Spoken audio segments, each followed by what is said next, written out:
Hello viewers. Today, we will show you how to process a supplier deposit using SQL accounting software. A supplier deposit is used when you make a security deposit to a supplier. You wish to record a double entry, debit supplier prepayment account under current assets and credit bank, instead of debiting the amount directly to your supplier's GL account. Most of the time, businesses use this interface when making advance payments to suppliers. Before you begin, ensure you have created a supplier prepayment account under current assets in the Maintain Account section. Let's begin. First, select the supplier. Next, choose the deposit account and the bank where the payment was made. Then, enter the deposit amount. For example, we'll enter 100 ringgit. Then, review the details to ensure everything is accurate. Then click Save. Now, let's go over 3 scenarios. The first scenario will be the deposit will be refunded after that. If the deposit is refunded later, click on this plus button and select Deposit Refund. For example, your deposit refund is on October 7th and the refund is made via Maybank for an amount of 50 ringgit.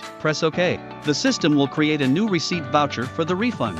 Next, the second scenario will be the deposit might be forfeited due to certain reason. If the deposit is forfeited, click on this plus button and select Deposit Forfeit. For example, if the deposit forfeiture is on October 9th and the forfeited amount is 50, enter the GL account to debit, then press OK. The system will debit the prepayment account and credit back to the GL account that you have chosen. The third scenario will be the deposit will be used to offset with any of your customer outstanding. If you wish to offset the deposit with a supplier's outstanding balance, select the supplier and enter the deposit amount. For example, we will enter 100 ringgit. Then click Save. In the future, to use the deposit as a payment, go to Supplier Payment, click New, and select the supplier. You'll notice a new option to apply the deposit. Click Save. The system will debit the supplier account and credit the prepayment account. And that's it. We've successfully completed supplier deposit. Now, it's your turn. Try these steps and see how quickly you can get the hang of it.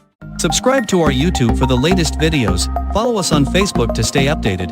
Visit our website for important guides. It's so easy.